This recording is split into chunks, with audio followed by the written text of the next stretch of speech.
Kung sa bagay mukhang anidoro naman talaga yung itsura nito. Okay, panoorin po natin mga minamahal kong mga kababayan bago pa tayo magbigay ng reaksyon. Isang mapagpalang araw na naman po sa ating lahat mga kapatid, mga kababayan at mga boss. Sa araw na ito, pag-uusapan natin itong tungkol kay yung anak. Puntahan natin yung anak, pero bago yan, bati muna tayo ng isang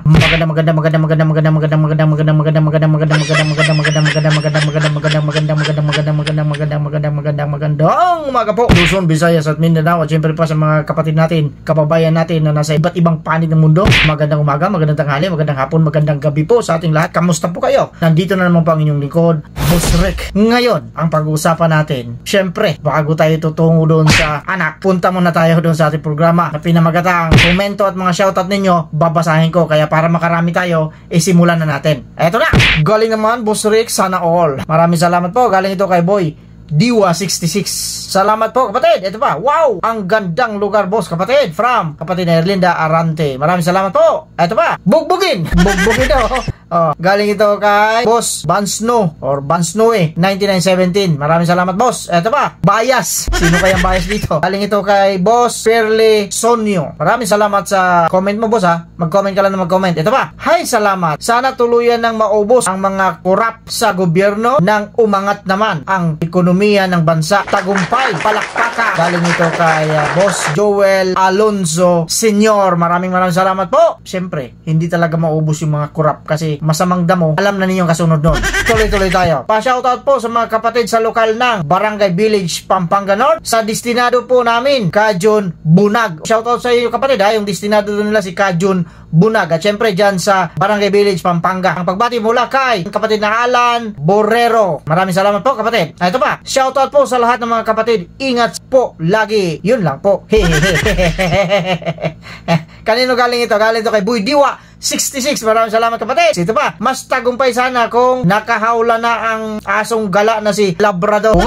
Pero syempre, antayin lang natin, darating din yan kapatid. Galing ito kay kapatid na Joel Alonso Senior. Maraming salamat po. Ito pa, always watching po. Hello mga kapatid from lokal ng Maisan, Kamanaba District. Alam na natin kung sino itets. Ha?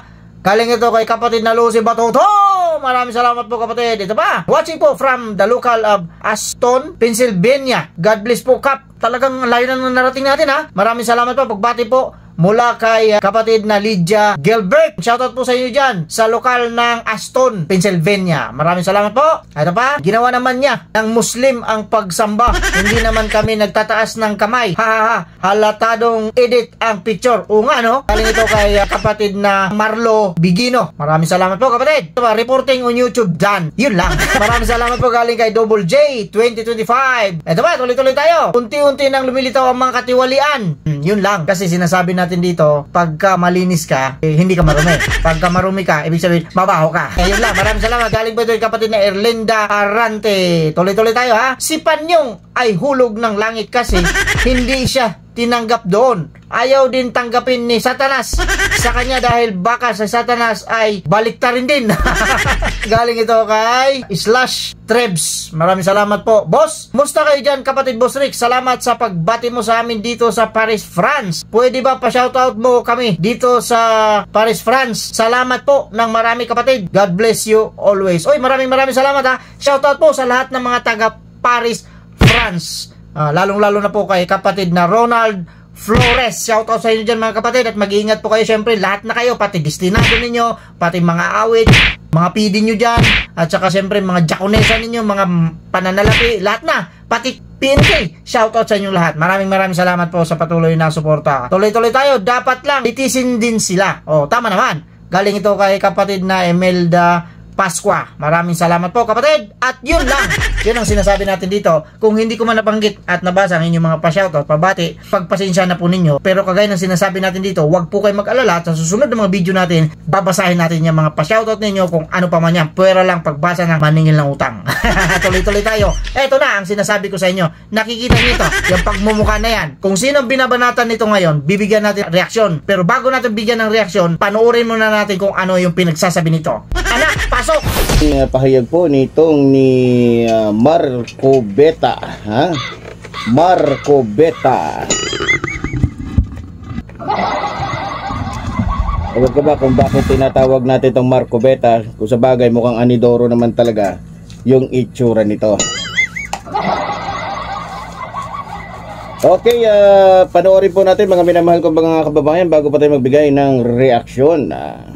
Sa lahat ng pagkakataon na merong korupsyon, nawawala yung pagkakataon na magkaroon ng pag-asa ang mahirap. Ibigay sana sa akin yung Blue Ribbon Committee sapagkat yun ang magiging dahilan para maimbestigahan lahat ang malalaking korupsyon na nangyayari sa ating bansa. 30% of our national treasury goes to private pockets. Isa yun kung bakit lalong lumalala ang paghihirap ng ating bansa. Yung 30% na yun ay para sa public education, para sa public health, para sa public safety and public order. Ang natutugunan nun ay yung mga marginalized. Yun ang nawawala sa kanila. Kapag hindi naayos yun, lalong lulubha ang kahirapan dito sa bansa. Kahit ano pang sabihin nila, lahat ng administrasyon sinasabi na i-alleviate natin ang ating bansa sa kahirapan. Hindi mangyayari yun habang papalakas, papalaki ang antas ng corruption sa ating bansa.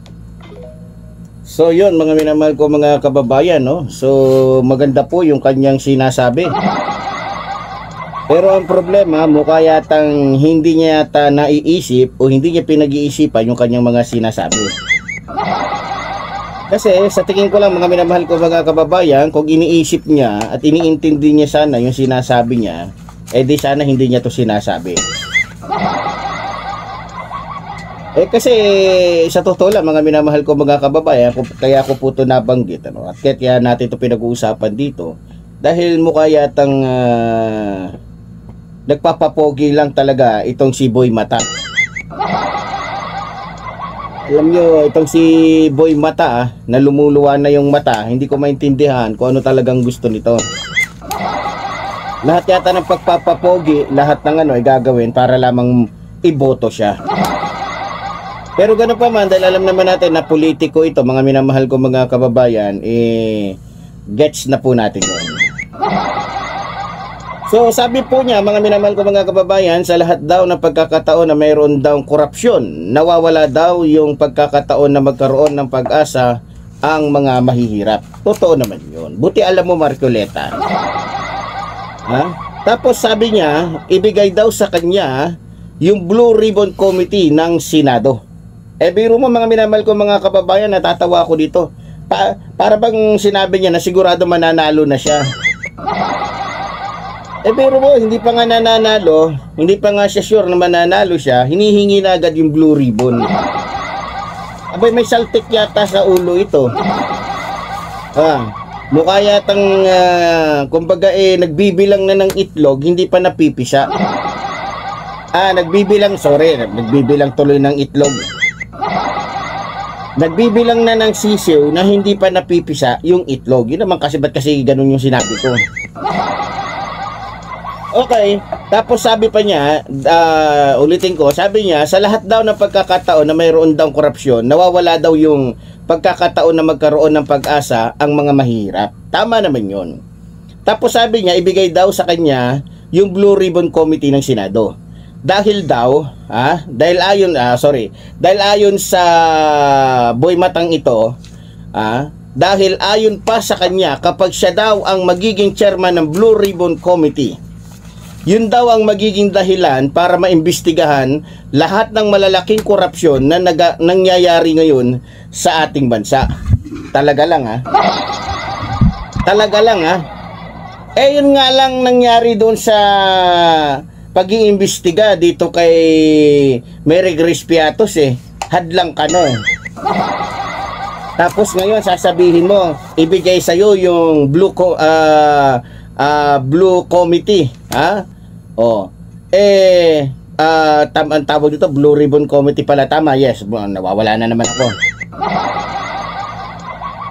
Yung pangalan pag-iimbestiga kay Mary Grace Piatos at pag-iimbestiga doon sa ghost employees, kontra ka na.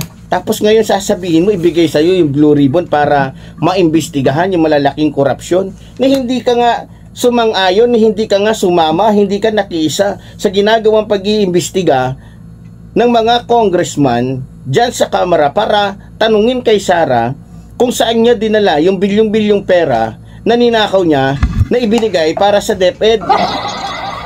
Diba? Mga minamahal ko mga kababayan. Yan, napanood naman natin yung video. May napansin ba kayo mga kapatid, mga boss at mga kababayan? Nag-iba na. Iba na ang tema ng pananalita nito si Labrador. Di ba napansin ninyo hindi kagaya talagang galit na galit siya. Ngayon mukhang malumanay na magsalita ito. Siguro pinalo na ito ng ama. Pero ganun pa man, bibigyan natin ng reaksyon yung kanyang mga sinasabi. Anong tawag niya kay Congressman Marcoleta? Di ba? Mata. Paano na lang ang tawag sa'yo?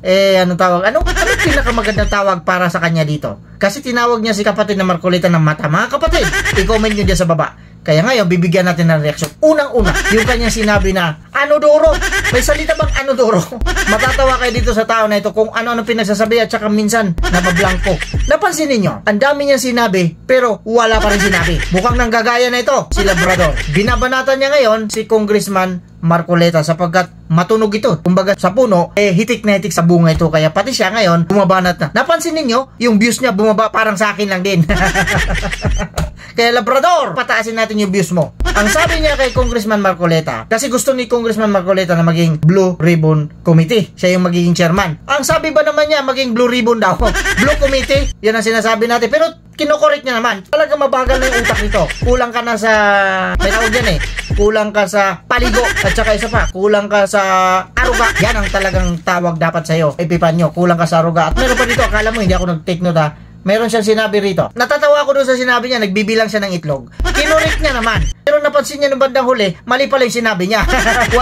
Wala na sa tamang hulog ito. Ano pa sinasabi nito? Kung ano-ano na lang ang pinagsasabi nito, pinipersonal na si Congressman Marcoleta. Kasi wala naman talaga silang maibato rito Wala silang maibato rito, kaya pag binato nila si Congressman Marcoleta, babalik sa kanila.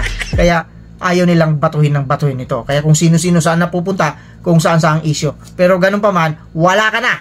Wala ka na, kagaya ng sinabi ko. Ang dami ng sinabi mo, pero wala ka pa rin sinabi. Hanggang dyan ka na lang. Ang hinantay namin sa'yo, magtanggal ka na ng face mask mo. Face reveal ang tawag dyan. Ha? Oh, yun, lumabas na. Yan ang sinasabi ko sa'yo. Ako may oras ako rito. Lumabas na, kaya with that, kagaya ng sinasabi natin dito, mag-iingat tayong lahat. Pwera lang. At teka muna, hindi pa pala tapos. May sasabihin pa ako sa inyo. Maraming salamat po sa patuloy na suporta ninyo. At siyempre pa, kung pula dyan na tumatalon ha, huwag kakalimutan ninyo para naman dumami yung mga subscriber natin. At syempre, kagaya na sinasabi natin dito, ito na yung totoo. Mag-iingat tayo lahat. Pwera lang sa mga taong kagaya nito.